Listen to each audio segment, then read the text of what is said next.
that the best space for corporate innovation occur in the intersection of new technological possibilities with new consumer behaviors. All this will be disruptive in the next 5 to 10 years. Personalization to persualization.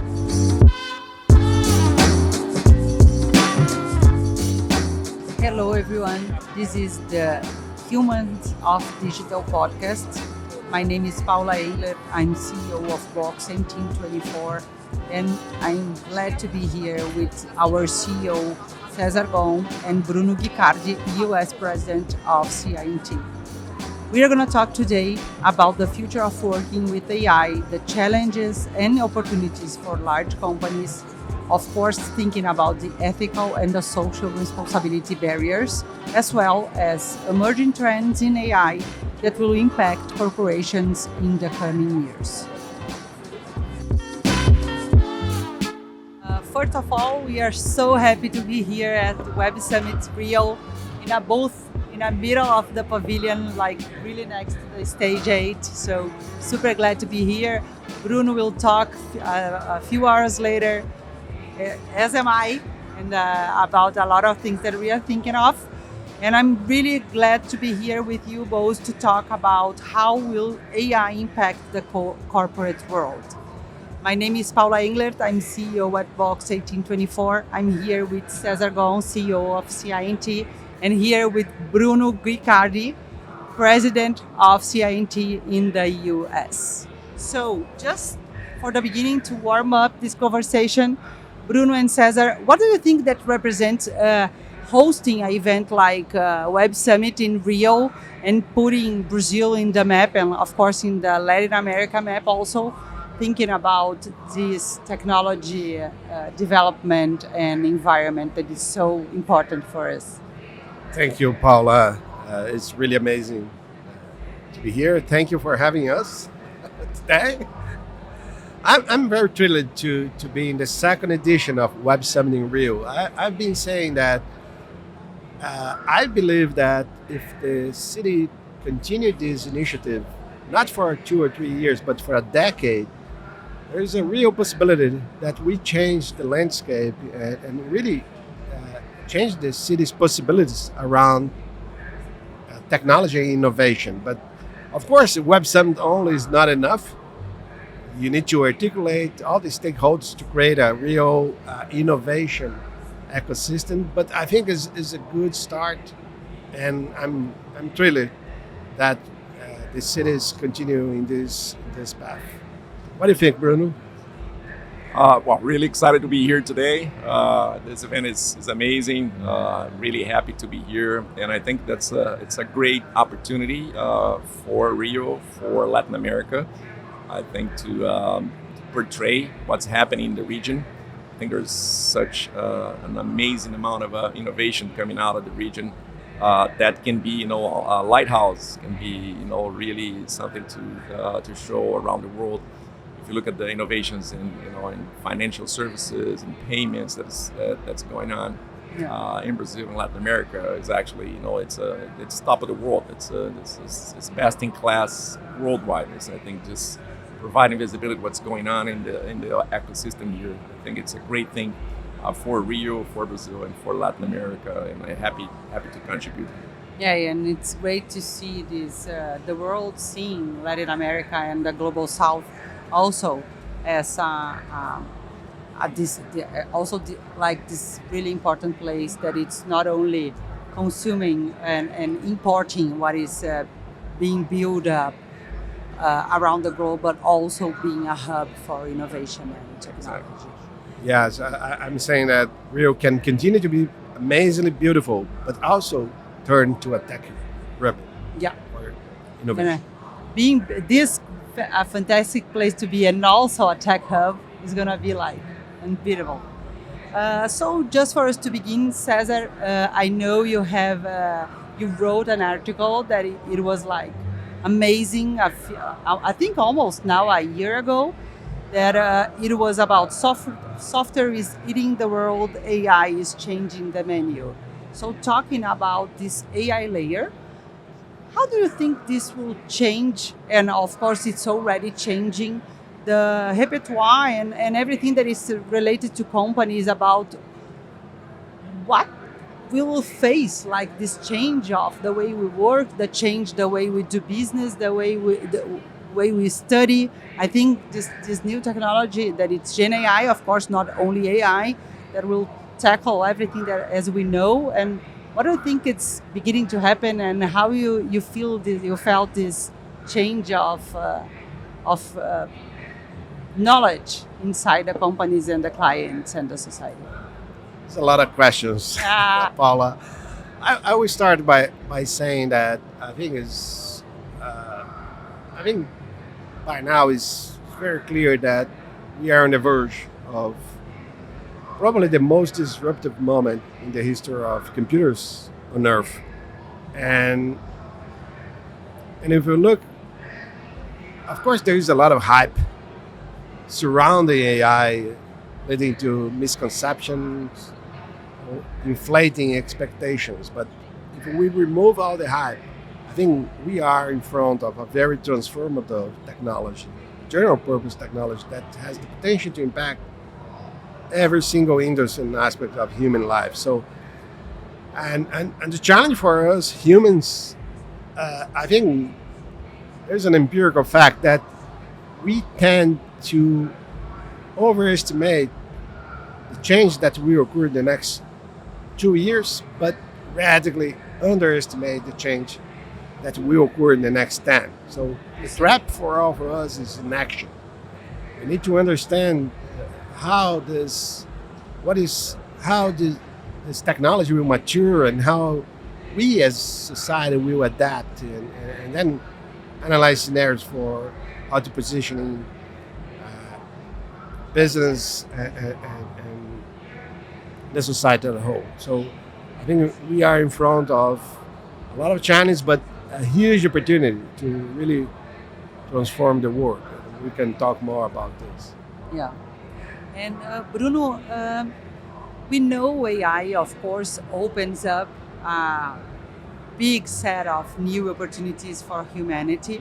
But in your opinion, what is the perfect integration of AI into these everyday lives, and how can we really create a way to democratize this knowledge? Because if this kept inside of just one group of people, I think we will not reach the potential that we can, of course, face with this new technology.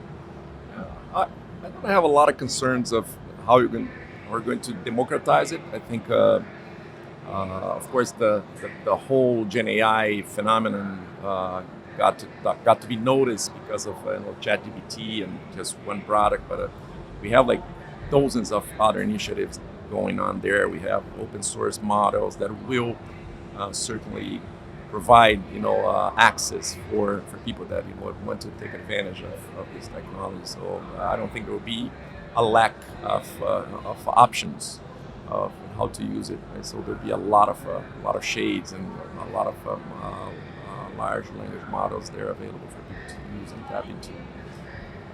To your question, how to integrate this in everyday life, right? So what is this technology is really good, right? What is really good at? Right?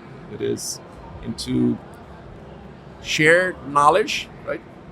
In context, right? So that's what is really good. So think of I think the perfect example we just did for a client of ours, which is kind of onboarding new employees, right? So we did this new onboarding application experience for new employees. That is, you join, you very rapidly, you getting into the context of that individual, what they already know, and just provide, processes and practices that are new to them, right? So very quickly, instead of how it was this process, 20 years ago, you got into a new bank, you got a 3-inch thick book of procedures and processes that you have to read through, right? Regardless what we already know, right? So now, very quickly, a large language model can understand what you know, and just you only learn the delta, only learn, so it's much faster, much more productive. It feels awesome, right? It's a completely different, productivity and type of experience that you can provide. So that kind of a providing knowledge at the point of need and at context. That's amazing, right? So that creates opportunities for hyper personalization of experiences. Right? So what works for you not necessarily works for me.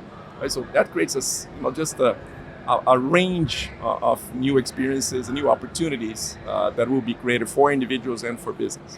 Yeah, I think seeing these new technologies with such a power regarding language in a more cognitive way is something that will facilitate the conversation and the relationship of everybody around the world, not only in a synthetic use like the technology talking to itself, but also helping people to better communicate, to better take decisions, to study better, to learn better. So it's really, really to better themselves. Yeah, to power up themselves. I think it's going to be fantastic.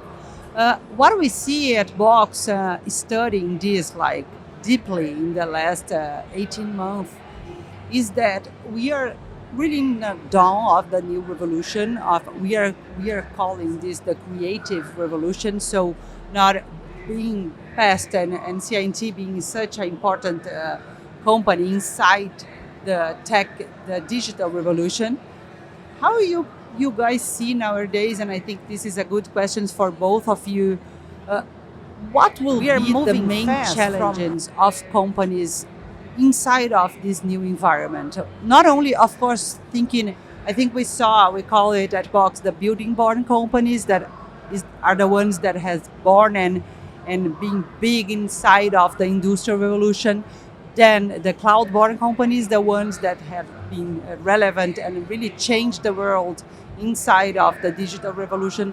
And now, in the dawn of this creative revolution, is a new set of skills, is a new set of words, it's a new set of really power that you have to develop to be relevant inside of this perspective. How do you guys think the companies has to be ready to face this new moment that we are beginning to live in the world? Paula, I will start with the change perspective. Based on my experience helping large companies to embrace change, I've come to believe that the speed of change is an equation of the speed of learning.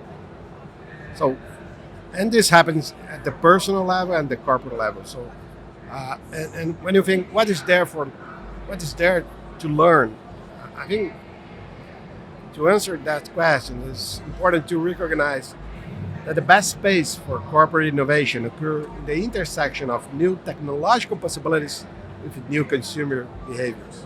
These two forces of change are interlinked. Real disruption will occur when you have these two forces at play. And what we are experiencing with AI is both a new set of tech avenues, tech possibilities, combined with the rapid adoption of AI by millions, as we saw with this thrilled journey of ChatGPT and now several new models. And to increase the speed of change, companies need to accelerate learning in both areas, understanding the capabilities of AI, the technology itself, but also spend time and effort or using Box to comprehending the new frontiers of consumer behavior in this world powered by AI. So I think the big challenge is that speed of learning will determine your speed of change. And that's a red on the table of the leadership of every single company. And I think there's a trap that companies have to try to escape, which is be too focused on the big changes that will bring, the long-term changes, and don't act on the short-term, the quick wins, and how actually we can start learning today, right? Because mostly those big problems, how you actually will change business models, how we're going to completely change your customer experience, those are massive transformations that also bring big risks, right? And some companies just be kind of frozen with the big decisions and don't do, the building blocks that could take them there, right? So you have to act on both fronts. You have to be planning how this will impact your business in a big way, right? But you can start, and this technology provides for that. You can start small, start with processes that are more internally faced, that are not consumer faced, that there's no risks, right? So supervised, right? So you can start and you should start. So you start that learning journey, to put it, and then actually we increase and make your strategies for the long run even more powerful, because then it will come from a point of actually understanding, point of experience that technology, and not from where most of the people are today, from the point of just guessing. Yeah. So that's absolutely you have to start flexing your muscles and do those things that are at your control with less risk right now, right, while you actually start kind of planning for the long-term big transformation. Yeah. What we have designed, Box and CI&T together, is this these 3 stages of maturity regarding Gen AI. That it's the first is experimentation, the second one is acceleration, and the third one is disruption. So I totally agree with you. Like when you think about disrupting, when you think about beginning on the disruptive field, you will freeze. You try to run before you crawl, right? Yeah, this is impossible. So beginning with the experimentation process, and then building a more mature opinion, and of course all your boundaries and safeties that you have to develop to be there, and then to accelerate through, at the end of the day, as Cesar said, in 5 years probably. Of course, you can see and you will see a lot of things being disrupted, but you must begin now. I think from this different perspective, as we have lived regarding the digital transformation, we saw a lot of players thinking, we have to be safe, and we have to, let's see if this is gonna stick. It will. So I'm used to say now that in between fear and amusement, you have knowledge. So as Cesar said, we have to and this literacy. How you think leader has to be more connected, and companies, how you have to invest in literacy regarding Gen AI to help this transformation to go better? Yeah, that's a critical point, right? Because again, you can't start changing processes and ways of working from a point of view of just guessing. Right? So you have to actually do it. You have to go through the learning process, do it.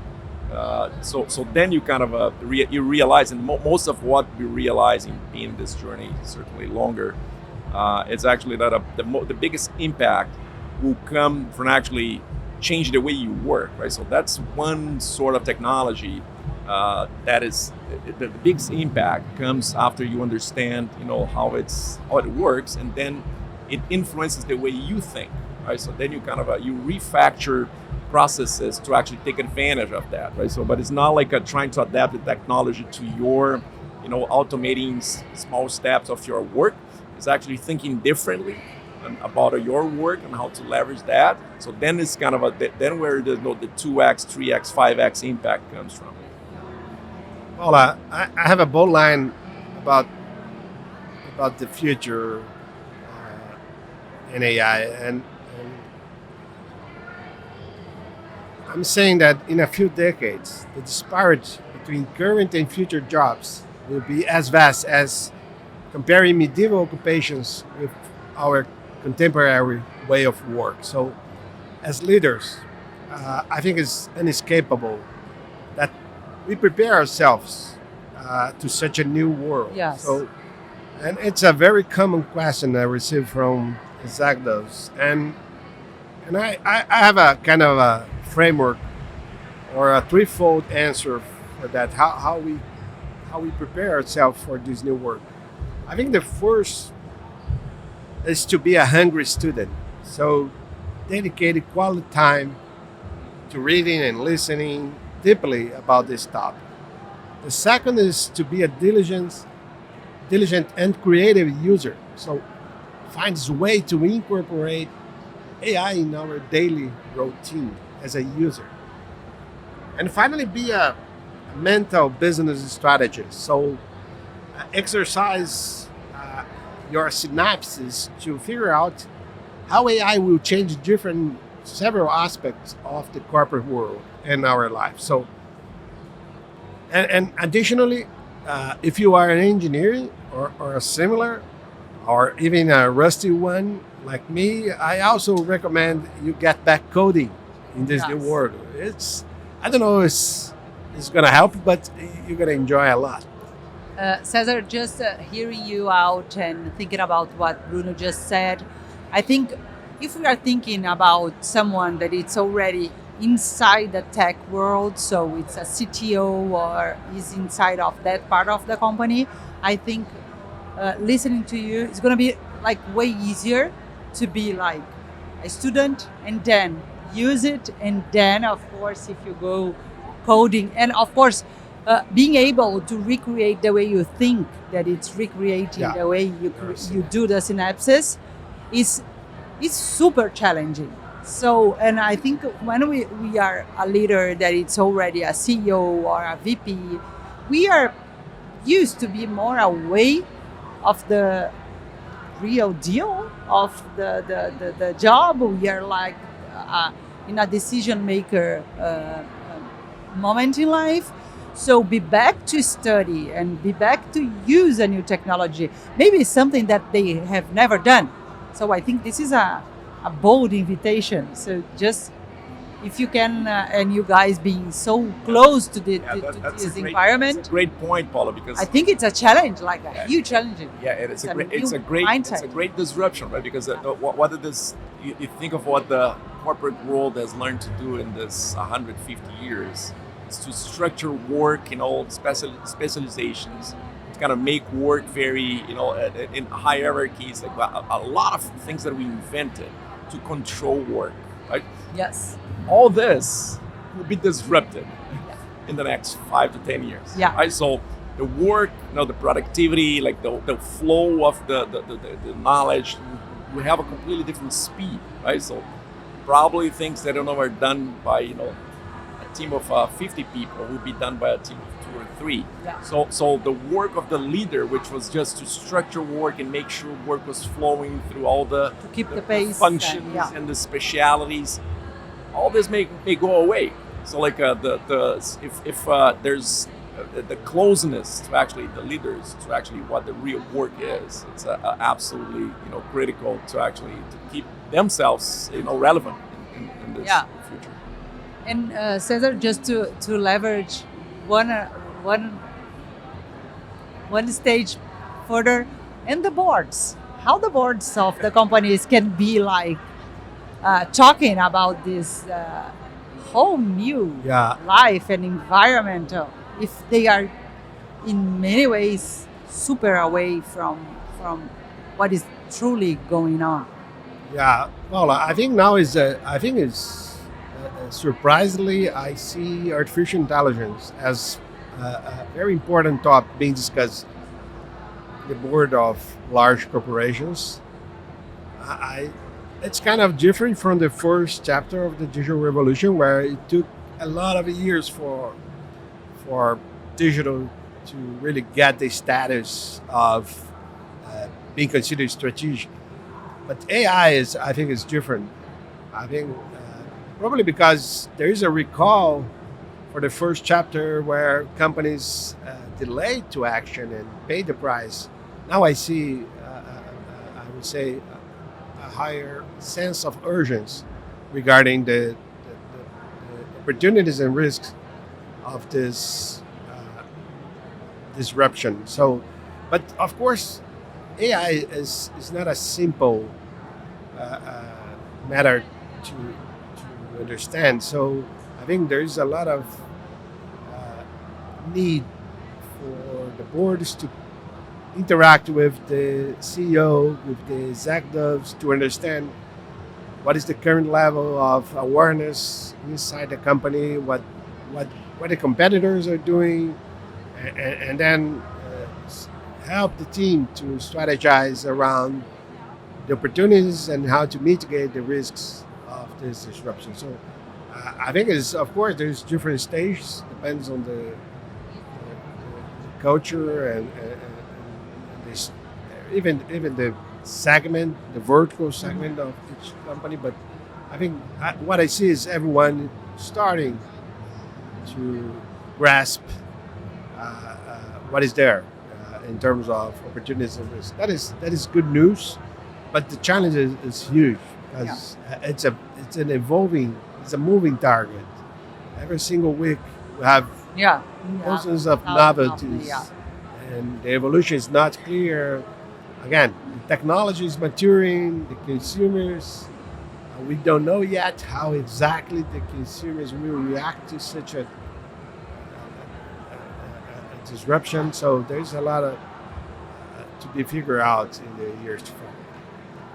And the pressure from consumers, to Cesar's previous point, right? So that's going to change the speed that is needed to companies to respond, right? So because as you see previous changes, right? So the mobile revolution, right? So once consumers had access to that type of experience, they start demanding that experience from their brands and from their companies that they do business with, right? So as more people are using those large language models and incorporate them in their lives, that pressure will start to become bigger, right? So they will start, looking at their banks and say, hey, how come you're so difficult to do business with? Like they're telecom companies. How come I call your agents and they don't know, nothing about what they're doing?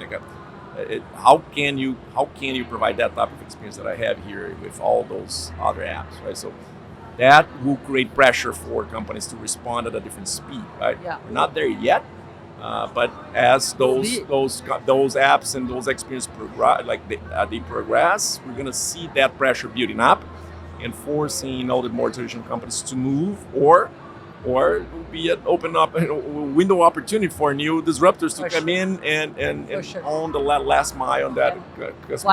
What we see at Box is that many times when we're doing like an innovation project for a company, companies compare themselves with the competitors, and people compare companies with everyone. And this is crazy. I always say, do you really think that people are comparing that this bank, the bank number 1 with the bank number 2 with the bank number 3? They are not. They are comparing experience with experience. So if I go online and book a ticket to go to CI&T to visit you, Bruno, in New York, and then by the end of this movement, I go inside my app, my bank app, and do something, and I will compare these both experiences and not bank with bank. I compare Uber with the United Uber app. Sorry if we any United listeners here, the United app sucks. But you get out of an Uber and you just open your United app and there's nothing context, nothing relevant. This is crazy. And I think the pressure, we are going from talking about behavior trends. We are moving fast from personalization to personalization. Thinking that it's a little bit more for you, that being sure that it's for you, it's made for you. And Gen AI will accelerate this in a way that it's fantastic, big time. Bruno and Cesar, I would like to hear from you both. How CI&T is not preparing. I think we are already thinking a lot about this, but how we are planning the next 5 to 10 years. What are we changing? What are you aiming to achieve in this next 2-5 years regarding this new Gen AI revolution? Sure, Paula. My main priority as CEO of CI&T is to transform the company into an AI-first company as quickly as possible. And to achieve this, we have 3 major initiatives. I think the most visible one is the creation of CI&T Flow platform, aiming to redesign the entire flow of producing digital solutions. That's what we do, but also reimagining every single offering of CI&T to be enabled by artificial intelligence. The second and third initiatives are less visible, but equally important. It involves rethinking every internal process and activities with AI in mind.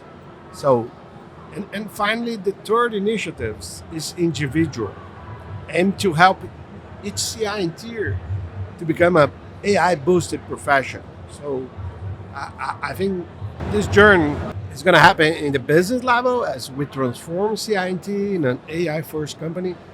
In our process, as we reshape the way we operate with AI, and finally, maybe the most important part is in the individual level, where everyone feels part of this revolution, being prepared to be an AI empowered professional. So it's a threefold. And another thing that is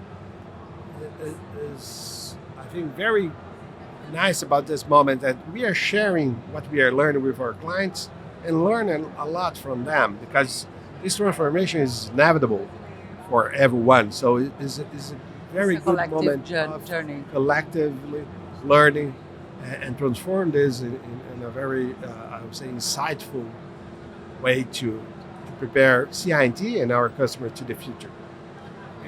And it's a very exciting journey. I think it's just we're very I guess blessed to be living in this time and moment.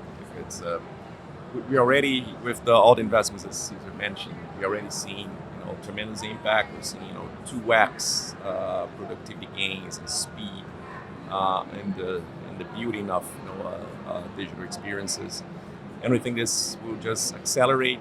To Cesar's point and the human point, like this, we want to be the house for the super developers, the super designers, the people that have really the power, use the power of AI to do to exponentially increase their impact and what they can do, right, for society, for clients, right? So to really, I think we're just in the beginning of this, and the journey will be really exciting. Yeah. Thank you both. It was like a great conversation. It was a pleasure. Now let's enjoy Web Summit Rio. I have so much to see and be aware today. Thank you so much, Paula. Thank you, Paula, Bruno. Thank you for everyone that is listening to us. Any final thoughts? Let's enjoy Rio. Yeah. Agree with Enjoy you. everyone. Thank you. Bye-bye. Thank you, guys. Bye-bye. Thank you.